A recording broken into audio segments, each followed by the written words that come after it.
Je suis donc maintenant avec Stéphane Bégodeau et Mélanie Batz, ou est-ce que je devrais plutôt dire Elsa et Olaf, selon la présentation que vous avez faite juste tout à l'heure.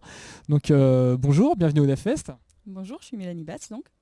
Bonjour, Stéphane Bégodeau. Alors, je disais donc Elsa et Olaf, pour ceux qui n'ont pas la référence, c'est donc deux des héros de la Reine des Neiges. Alors, pourquoi est-ce que je vous appelle comme ça, Mélanie? Parce qu'en fait, notre conférence s'appelle « Libérer, délivrer ou comment devenir développeuse open source ». Est-ce que ça libère et ça délivre de devenir développeuse open source? Ah bah oui, parce que faire du code libre, ça veut dire que tout le monde peut le voir. Donc à partir de ce moment-là, on est complètement libéré de tout. Tout le monde peut venir voir qu'est-ce qu'on fait. D'accord. Alors, est-ce que tu peux te présenter un petit peu ton parcours, la société où vous travaillez, parce que vous travaillez ensemble, et ensuite ce sera à toi, Stéphane. Oui, donc moi je suis CTO d'OBO. Donc OBO, c'est une petite boîte nantaise de 50 personnes. On travaille essentiellement autour d'Eclipse. Donc la plateforme Eclipse, pour ceux qui connaissent, c'est essentiellement connu pour être un IDE Java. Mais c'est pas seulement ça, ça nous permet aussi, nous, de créer d'autres outils pour d'autres personnes. Et plus particulièrement, en fait, on travaille sur des outils autour de la modélisation. Donc on est là pour essayer de construire en fait, des outils pour nos clients qui, eux, vont les utiliser pour créer d'autres choses, donc des trains, des avions, d'autres plus gros systèmes. Ok. Et toi, Stéphane? Alors moi, je suis développeur à OBO depuis 7 ans. Je travaille sur les différents produits open source au quotidien et je participe aussi à faire vivre la communauté à travers les forums, en donnant des cours, des formations et en participant à des conférences. D'accord. Alors tous les deux, vraiment, vous êtes vraiment très orientés sur l'open source. C'est un choix, c'est un hasard, c'est vraiment une volonté forte de votre part? Alors moi, c'est un vrai choix. À un moment donné dans ma vie, j'ai décidé d'arrêter de faire du logiciel propriétaire. J'étais militante pour les logiciels libres et donc j'ai trouvé une société qui me permettait de faire du développement open source, mais sur mon temps de travail. D'accord. Alors pourquoi? Pourquoi? Parce que simplement faire du logiciel libre, ça nous permet énormément de choses. Ça va nous permettre de laisser une trace en fait par rapport aux autres. Les gens vont pouvoir réutiliser notre logiciel gratuitement et construire d'autres choses en plus qu'on n'aurait pas pu imaginer avant. Et ça, je trouve ça juste extraordinaire. D'accord. Et toi, Stéphane, les mêmes raisons? Alors à peu près les mêmes raisons au début, un mélange un peu de chance et de hasard parce que j'ai eu l'opportunité de rentrer dans cette société en tant que stagiaire et après j'y suis resté depuis. Et ce que j'aime aussi, c'est vraiment la possibilité de rencontrer plein de communautés différentes et de se confronter à ces utilisateurs et d'obtenir finalement des nouveaux points de vue sur nos technologies, notre code et permettre de laisser une trace, de devenir leader d'un projet, de devenir un peu influent dans sa communauté. D'accord, donc il y a un côté aussi qui permet d'être repéré au milieu d'une communauté, donc d'être un référent, donc qu'on retrouve pas forcément dans le côté non libre. Ok, est-ce que vous pouvez nous dire sur quel type de projet vous travaillez, qu'est-ce qui vous plaît dans ce que vous faites? Donc vous êtes plutôt sur des applis, quel type d'appli? Alors, on fait des applis plutôt clients riches, mais on commence aussi à faire des applis web. Donc ces applis clients riches en fait, nous permettent de créer des modeleurs en fait spécifiques pour des domaines spécifiques. Donc par exemple pour une assurance qui va nous demander de permettre de faire son catalogue d'assurance, on va lui créer ce genre d'application là. Et on va aussi avoir un modeleur qui est basé sur notre technologie qui s'appelle Capella, qui a aussi été libéré par nos clients, qui lui permet de faire de l'ingénierie système. Donc Mélanie, donc tu es aussi surtout développeuse. C'est vrai qu'on n'a pas encore parlé de ce sujet-là, donc ta conférence est bien développeuse en open source. On voit pas énormément de femmes, notamment au DevFest cette semaine. Est-ce que c'est un hasard si tu es arrivé là, c'est une volonté? Ou quel est ton parcours pour en arriver là? Parce qu'à l'école, notamment Eni École, on essaye de faire venir un maximum de femmes dans ces métiers pour augmenter la diversité et favoriser le fait que c'est des points de vue qui peuvent être différents également et donc avoir des outils peut-être plus adaptés à tous les publics. Alors en fait, moi mon parcours, j'ai toujours aimé les sciences simplement. Donc je suis venue à faire de l'informatique pour mon amour des mathématiques. Donc c'est assez classique au final.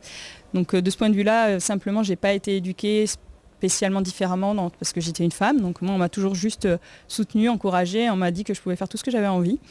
Et sinon, pourquoi est-ce que développeuse c'est différent et pourquoi j'ai envie d'en parler aujourd'hui à tout le monde au DevFest, c'est simplement qu'on en entend partout parler dans les communautés, que ce soit les communautés open source ou le monde de l'entreprise en général, qu'est-ce que c'est que les problèmes de diversité dans notre monde de développeurs.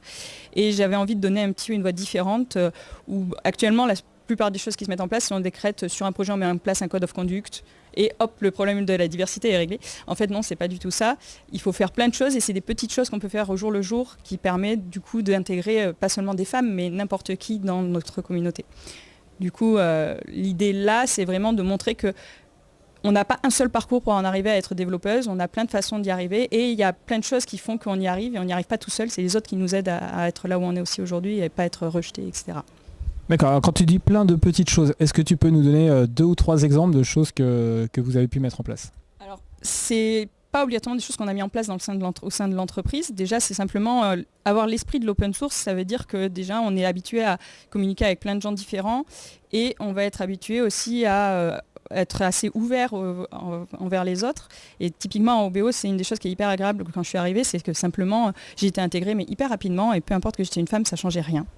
Donc il n'y avait pas de différence, j'ai pas eu à me battre pour quoi que ce soit, ils étaient complètement ouverts d'esprit. Donc c'est juste un état d'esprit et ça c'est pas facile à mettre en place. Après il y a des petites choses en fait simplement que les gens peuvent faire aussi en tant que développeurs tous les jours. C'est par exemple quand ils vont parler de leur parcours, on a l'habitude en général en tant que développeur de dire ouais j'ai appris à coder à 2 ans, à 2 ans je parlais le binaire, à 6 ans j'étais en train de recoder mon propre OS. Bon, c'est des choses où on dit tout le temps je. Et en fait une simple chose qu'on peut faire c'est expliquer qu'en fait on n'y est pas arrivé tout seul. Et ça va permettre aussi à des femmes de se dire en fait oui moi j'ai pas commencé à coder à 6 ans mais en fait j'ai aussi la possibilité d'y arriver, il y a d'autres gens qui peuvent m'aider. Et par exemple si au lieu d'expliquer mon parcours en disant voilà à 10 ans j'ai eu un ordinateur, j'ai commencé à coder des logiciels toute seule, je commence à expliquer qu'en fait non, il y a mon papa qui est arrivé à la maison avec un ordinateur et j'ai eu le droit de jouer avec simplement parce qu'on m'a autorisé. Mon frère est venu me voir et il a commencé à me montrer des jeux vidéo, il m'a expliqué derrière avec du code source. Après au lycée j'ai un prof qui m'a expliqué qu'il y avait un club info et comme il savait que j'adorais les sciences, il m'a dit ça pourrait t'intéresser. Et après simplement pourquoi je suis arrivée vers les logiciels libres à partir de ça, simplement parce que j'avais des copains à qui je buvais des bières et eux ils étaient à fond dans le logiciel libre et puis ils m'ont dit viens avec nous on fait un événement et voilà. Donc en fait j'y suis pas arrivée toute seule, il y a plein de gens autour de moi qui m'ont aidé à être là. On retrouve ça souvent dans les c'est le côté bière en fait qui me fait rire. Ouais. Parce qu'on retrouve ça systématiquement dans toutes les interviews, c'est hier soir on a fait la soirée avec les bières etc. Ça fait partie de l'ADN du développeur et là je suis désolé ça tombe sur toi Stéphane. L'ADN du développeur, je ne sais pas, on boit souvent des bières, mais ce qui est important, notamment en open source, c'est vraiment d'échanger avec les gens. On passe notre temps à échanger avec nos collaborateurs, avec les utilisateurs, pour pouvoir faire grossir la communauté et pour pouvoir travailler aussi de manière décentralisée. C'est aussi des choses qu'on a mis dans l'entreprise pour être capable d'intégrer des gens, y compris à distance, faire en sorte de pouvoir simplifier le télétravail et d'avoir des outils adaptés, des méthodologies qui prennent en compte, quand on fait une réunion, de bien penser à avoir tous les détails pour inclure les gens qui sont à distance et pour ne pas les laisser pour contre. D'accord, donc c'est plutôt le côté convivialité, mais en fait qui amène à une meilleure communication entre les différentes équipes. Oui, et aussi c'est la société qui est capable de te proposer du télétravail. Moi je suis pas sur Nantes, alors que la société est sur Nantes, et moi j'habite Toulouse et je comptais pas déménager, et ils ont été capables de me dire ok, on te prend en télétravail. Et ça veut dire, ça nous permet nous en tant que société d'aller chercher les meilleurs à l'endroit où ils sont, au lieu d'essayer de les faire venir à l'endroit où nous on voudrait qu'ils soient. En tant que CTO, tu arrives à être du côté de Toulouse, c'est ça? En fait, je suis CTO à distance. Mon équipe de R&D, elle est à Nantes essentiellement, et les 10 personnes sont à Nantes, et moi, pourtant, je reste à Toulouse. Et ça marche très bien. Et ça marche très bien. Vous utilisez quels outils pour communiquer? On utilise des outils de visio classiques, en fait, et après, on utilise énormément Mattermost, en fait, qui est le Slack libre, parce que nous, on croit en l'open source, donc on utilise des solutions open source, et qui nous permet donc de discuter de manière désynchronisée ou synchronisée selon ce qu'on a envie, et d'échanger des vidéos, des images, des documents, etc., très simplement. D'accord. Merci beaucoup pour votre interview. Donc votre conférence c'est Libérer, délivrer, comment devenir une développeuse en open source et ça a lieu cet après-midi. Ok, merci.